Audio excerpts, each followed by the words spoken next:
தூங்குகிற நீ விழித்துக்கோ. இது ஆவிக்குரிய நித்திரை, இது ஆவிக்குரிய நித்திரை. நம்ம இன்னும் தூங்கி நிற்கிறோம், நம்ம தூங்குகிறதுனால தான் ஒரு வாசிக்கை நம்ம இழந்துட்டோம். இன்னைக்கெல்லாம் ரொம்ப எனக்கு மன வருத்தம், நம்ம இழந்துட்டோன்னு. ஏன்னா நம்ம தூங்குறோம். நம்ம மாத்திரம் விழித்திருந்து இயேசுவே பரலோகத்திற்கான வழி, சத்தியம், ஜீவன் என்ற சத்தியத்தை சொல்லி இருந்தா, இயேசு விடுதலை கொடுக்கிறார், சுகம் கொடுக்கிறார், பாதுகாப்பு கொடுக்கிறார். இந்த உலகத்தில் வாழ வழி இருக்கு.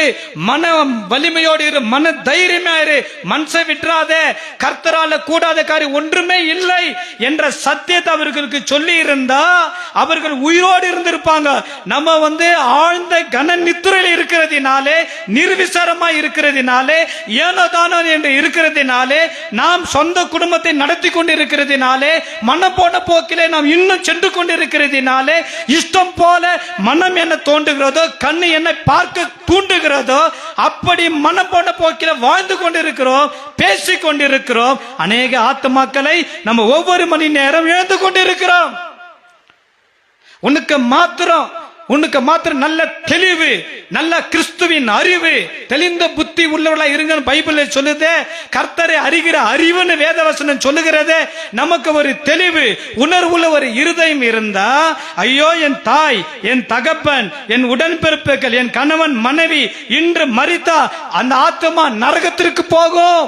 அந்த பயம், அந்த உணர்வு இருந்தா நீ அவர்களுக்கு சத்தியத்தை சொல்லி இருப்ப, அவர்களுக்கு தேவனை பற்றி சொல்லி இருப்ப, நியாய தீர்ப்பு பற்றி சொல்லி இருப்ப, நரகம் மோட்சம் என்ற சத்தியத்தை சொல்லி இருப்ப. இயேசு சுகம் தருகிறார், இயேசு விடுவிக்கிறார், இயேசு ரட்சிக்கிறார், வாழ வைக்கிறார் என்ற சத்தியத்தை அவர்களுக்கு சொல்லி இருப்ப. நீ கர்த்தர் அறிய முடியல. உன் நித்திரை, உன் பாவம், உன்னுடைய பாவ பழக்கம், உன்னுடைய அசுத்தமான கிரியைகள் உன்னை கண்ணை மறைக்குது, உன் இருதயத்தை குருட்டாட்டம் பண்ணுகிறது, இருதயத்தை கடினப்படுத்துகிறது.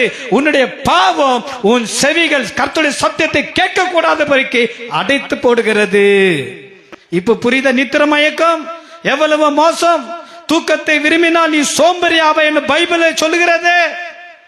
நீ வீழ்த்திருந்து ஜபிப்பா, ஒரு மணி நேரமாக வீழ்த்திருந்து ஜபிக்க கூடாதுன்னு கேட்டாரு. இவங்கனால ஒரு மணி நேரம் கூட வீழ்த்து ஜெபிக்க முடியலன்னா நீ எப்படி கர்த்தருக்காக எழும்பி பிரகாசிக்க முடியும்? நீ எப்படி மோட்சத்திற்குள்ள பிரவேசிக்க முடியும்?